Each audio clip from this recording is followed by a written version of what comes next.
va... Moi, sur mon micro, il marche, hein? Oui. On va passer aux questions maintenant. En ce qui me concerne, je vais quand même prendre peut-être l'initiative. Première chose, je rappelle quelque chose qui a été dit ce matin et qui me paraît important quand on va parler de la RE, c'est cette neutralité carbone, où le fait de vouloir mélanger dans un critère unique la construction et le fonctionnement ensuite risque de rendre le fonctionnement, je crois que ça a été dit ce matin, un peu invisible, et l'intérêt qu'il y aurait à effectivement identifier ce que j'appellerais un stock carbone de la construction et à gérer bien séparément ensuite le stock carbone qui viendra du fonctionnement, qui sera peut-être seulement le tiers ou le quart du premier, mais qui aura toute son importance en 2050. C'est une recommandation que nous faisons. Oui, c'est une recommandation que nous faisons, alors très modestement, de simuler ce que ça donne. Parce qu'en fait, on ne sait pas, puisque dans le label Le Plus c'est moins, c'est un autre choix qui a été fait, avec un coefficient sur les produits de construction et d'équipement, un coefficient sur tout le global, et on recommande de simuler, dans les simulations qui vont être faites, ce que vous dites. Et donc deux questions courtes, et après ça je passe à la salle. La première, c'est, vous n'avez pas parlé du tout de rénovation dans votre mission, vous n'avez pas géré ça. Bon, la réponse est rapide. Le deuxième point, le BPOS obligatoire en 2020, il subsiste ou pas? Alors, attendez, enfin, je vous dis, nous c'est nos conseils. Alors, a priori, oui, alors si rapidement, nous ne sommes pas convaincus par ce qui a été fait dans le E+, c'est moins, mais c'est très modestement aussi, parce qu'on n'est pas des experts, on n'est pas convaincus. Donc ça ne nous paraît pas forcément prioritaire comme critère, dans la mesure où il y a des choix à faire, il y aura des choix à faire sur les critères pour le retenir dans la RE 2020. Et il y a ce sujet de toute façon d'énergie, alors d'énergie renouvelable ou d'énergie non renouvelable, d'énergie fossile, d'énergie fissile, qui n'est pas forcément bien traduit comme ça, et c'est un peu pour ça qu'on dit, regardez un EGS, pour parler en langage exploitation, et de voir s'il n'y a pas une façon de traiter mieux le sujet à travers un indicateur dans ce sens-là. Donc on a lancé des idées pour les simulations qui vont être faites. Il y aurait quand même intérêt à ce qu'on suspende dans l'attente d'une réflexion. Oui, non, sur le BPOS, on n'a pas été convaincus, en fait. J'ai une question sur un mot que je n'ai pas entendu dans votre intervention, c'est xylophage. Or, il est manifeste que les constructions bois vont être l'objet d'un développement important à partir de la RT 2020. Donc, est-ce que l'extension vraiment galopante des insectes xylophages en France, on voit les cartes chaque année où ça progresse vers le nord, est-ce que ça entre dans vos préoccupations ? Alors, je vais juste vous dire que là, nous sommes à mi-chemin de notre mission, et en fait, dans notre deuxième phase, nous avons prévu de rencontrer un certain nombre d'industriels, dont ceux de la filière bois, et du coup, je note votre question pour voir comment eux-mêmes déjà envisagent de traiter ce sujet. Oui. Voilà. Oui, bonjour. Merci pour votre présentation. Bon, il y aurait beaucoup de questions, mais je vais en poser qu'une, évidemment. Moi, je vais essayer de me focaliser sur la qualité du bâti, c'est-à-dire le B-bio, parce que c'est important. Il faut savoir, la RT 2012, c'est en gros, pour simplifier, 50 kWh par mètre carré. Bon, 50 kWh par mètre carré, ça paraît anodin comme ça, mais c'est déjà énorme. C'est 50 kWh par mètre carré, par exemple, c'est la consommation annuelle du circulateur de votre piscine, si vous en avez une.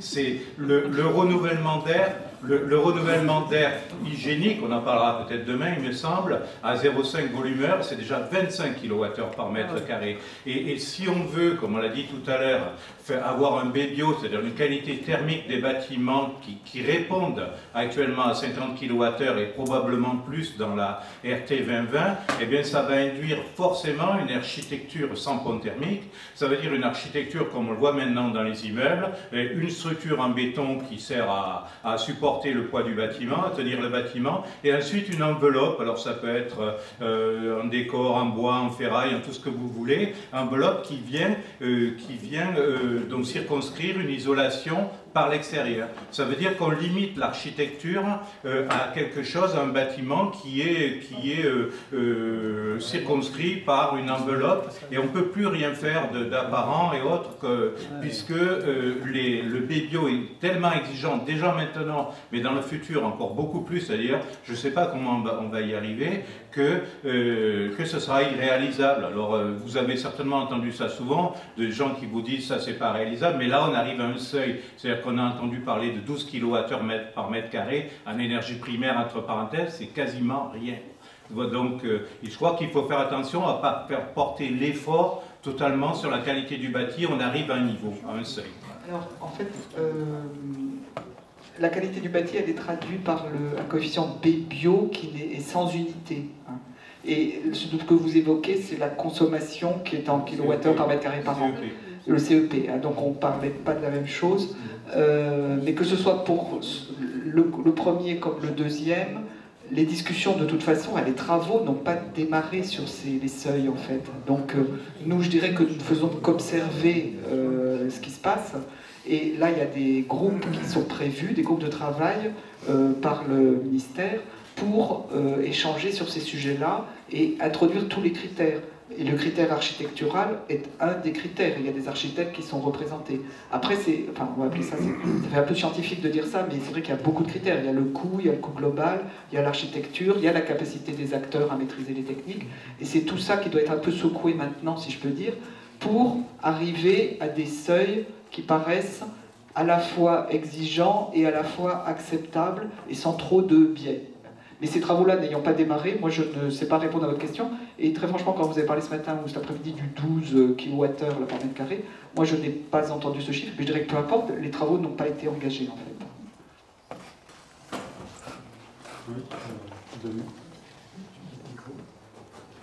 Bien à fond, le bouton, bien à fond. Vas-y, tu parles. Oui, 2020. J'avais une question. Enfin, je dirais, on va mettre le CO2 dans la recette de cuisine. Le problème, c'est que trop souvent, et on l'a vu avec la RT 2012, la sobriété énergétique rentre en conflit avec le CO2. Donc, vouloir mettre le CO2 et la sobriété ensemble, il va falloir dire clairement qui a priorité sur l'autre. Par exemple, on sait très bien que le facteur 2,58, par exemple, si on priorise le CO2, il faudrait le mettre à 1. D'accord ? Sinon, ça va continuer comme aujourd'hui, où c'est le gaz qui va l'emporter. Et donc, pour toutes ces raisons, il va falloir que dans la RE 2020, on dise clairement la baisse du CO2 est prioritaire et la sobriété énergétique secondaire. Alors il faudra l'expliquer, mettre des coefficients quelconques, mais il faudra être clair là-dessus, sinon on va continuer comme avant. Et on peut faire confiance au lobby du gaz pour essayer tout de ce côté-là. Alors déjà, je ne sais pas si je vais vous rassurer, mais chaque lobby est très puissant, chaque lobby utilise ses moyens d'action, de persuasion à tous les niveaux. Donc le lobby que je sens derrière vous est également... se défend bien. Se défend bien, pas de souci. Par rapport à ce que vous dites, oui, donc ça, il n'y a pas de souci. Tous les lobbies sont très très présents de ce que l'on sent. Ne serait-ce que par rapport aux demandes de rendez-vous qu'on a, parce que nous on audite des gens, mais il y en a qui se manifestent tout seuls en disant on veut vous voir. Donc, à la fin, il y en a tout le monde quand même. Bon.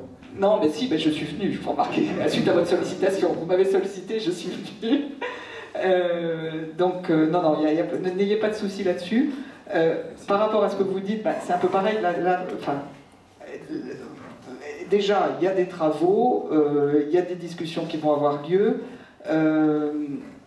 Alors, la sobriété énergétique, si c'est une notion qui renvoie aux besoins et à l'enveloppe du bâtiment et à son architecture, moi c'est mon opinion, mais en même temps je ne suis pas en décision, c'est que c'est d'abord quand même la sobriété du bâtiment à travers son enveloppe et son architecture, parce que ça c'est durable. Et après, parce que s'il y a des priorités à faire, et puis d'abord on commence par ça, on commence par concevoir le bâtiment avant de se préoccuper de savoir quels équipements vont être dedans, etc. Et c'est à l'occasion de la conception qu'il faut prévoir certaines choses. Est-ce qu'on prévoit un réseau d'eau chaude pour le chauffage ou pas? Donc c'est quand même, on démarre par ça, de toute façon. Enfin, dans l'acte de construire, on démarre par ça. Moi, je viens plutôt du monde de la construction, à vrai dire, donc je suis peut-être plus sensible à ça, mais j'ai travaillé aussi sur l'énergie. Donc on démarre comme ça. Enfin, quand on construit, on démarre comme ça, on démarre par l'enveloppe. Après, par rapport au choix des équipements et par rapport au carbone, là je partage votre point de vue et je pense que là il faut vraiment qu'on bascule vers un focus faible émission carbone. Et ça c'est nouveau et c'est vrai que là c'est un changement d'habitude pour beaucoup, ça c'est sûr. Et vous voyez, voilà mon opinion à ce jour. Mais comme on n'a pas terminé notre mission, nous ça nous est arrivé de changer d'opinion au cours de la mission. Non, mais on peut prendre des tas d'exemples, mais un bâtiment, au lieu de le rendre à 12 kWh par mètre carré, etc., qui va coûter peut-être des fortunes et dont on ne pourra pas renouveler l'air, c'est peut-être bien mieux de le rendre beaucoup moins isolé, mais d'avoir simplement une éolienne au-dessus, à côté. Enfin, bon, on est à la campagne, par exemple. On stocke de la chaleur. On peut utiliser cette chaleur en intersaison. Et si, ça marche. Mais au moins pendant une bonne époque de temps, et ça va revenir moins cher que d'avoir quelque chose de super isolé. Et on gagnera beaucoup plus en CO2. Voilà, tu as bien fait ton point à toi, Henri. Oui, dans votre exposé et dans votre dernière réponse, on a l'impression qu'il s'agit seulement de la construction des nouveaux bâtiments. Et là, bon, évidemment, de toute façon, ils émettent tellement peu ils consomment déjà tellement peu d'énergie qu'on ne va pas faire beaucoup de progrès. Et puis même, ils émettent assez peu de CO2. Non, la vraie question, c'est sur la rénovation. Alors ce que je ne sais pas, c'est si ça ne ressort pas vraiment de ce que vous avez dit, si la R 2020 va parler de rénovation. Et donc, pardon, j'ai terminé la phrase. Et dans quelle mesure? Et là alors, la question du coefficient de 58, la question de l'équilibre entre les dépenses d'isolation, la consommation d'énergie et les émissions de CO2, elle est majeure dans ces cas-là. Alors qu'en fait, dans la création de nouveau, c'est peu important. Mais pour la rénovation, c'est majeur. Voilà. Alors, est-ce que la R20 Oui, c'est très frustrant pour nous aussi dans la mission. C'est que la RT 2012 concerne les constructions neuves, la RE 2020 concernera les constructions neuves, et notre mission concerne les constructions neuves. Donc oui, je l'ai dit très rapidement au début, mais ça concerne les constructions neuves. Alors ça a un côté très frustrant, parce que ce que vous dites est exact, qu'aujourd'hui on voit bien que la rénovation est un sujet qui, en ampleur, est plus important. Mais nous n'avons travaillé que sur les constructions neuves, donc je ne vous parle que des constructions neuves. Oui, mais ça permet au gaz et l'énergie fossile de continuer. Oui, je ne sais pas si c'est une question ou un point de vue, mais vous avez dit que vous imaginiez quel est le lobby qui est derrière nous. En fait, je ne suis pas sûr. Parce que le vrai lobby, celui qu'il faut mettre derrière, c'est le lobby de la planète. Il me semble qu'aurait été votée l'urgence climatique, me semble-t-il. Ma question, c'est à partir du moment où ce pays a voté l'urgence climatique dans la loi, qu'est-ce que ça change là, puisqu'il faut inscrire ça dans cette dynamique? Qui est dans la loi qui dit que nous sommes face à l'urgence climatique? Donc en quoi la réglementation thermique répond-elle, pas que, mais répond-elle à ce contexte d'urgence climatique qui est acté dans la loi? La RE 2020. Alors, ça, c'est tous les champs, parce que qu'est-ce qu'on a regardé d'abord? C'est les directives européennes et les lois. Donc, le premier objet dans notre rapport intermédiaire, que je ne vous montre pas encore, c'est ça. Alors, ce qu'il y a, c'est qu'il y a des directives européennes et des lois sur l'énergie et sur le carbone, avec des objectifs sur les deux. Donc après, l'administration, il faut qu'il se démerde, pour parler vulgairement. Et du coup, c'est nous qui avons dit, il y a quelquefois des objectifs peut-être paradoxaux, effectivement, je ne sais pas, et à ce moment-là, il faut qu'ils choisissent. Mais tant qu'il n'y a pas de paradoxe, ils essayent de faire les deux. S'il y a un paradoxe, nous, on suggère qu'ils prennent l'objectif carbone d'abord. Mais il n'y a pas forcément des contradictions entre les deux objectifs systématiquement quand même. Mais les directives et les lois concernent des objectifs dans les deux registres. Bon, je pense qu'on va être obligé d'arrêter. Je me permets quand même juste une question. Qui, au sein de vos services, s'occupe de la rénovation? C'est pas dans la mission. C'est juste que... Non, oui, mais vous avez raison. Ben, nous intervenons sur commande ministérielle. Donc, si on n'a pas de commande sur la rénovation, on ne travaille pas sur le sujet. Pour autant, nous avons la faculté quand même de faire des propositions d'intervention et nous envisageons de faire une proposition d'intervention sur la rénovation. Donc, nous vous soutenons chaleureusement. Merci mille fois.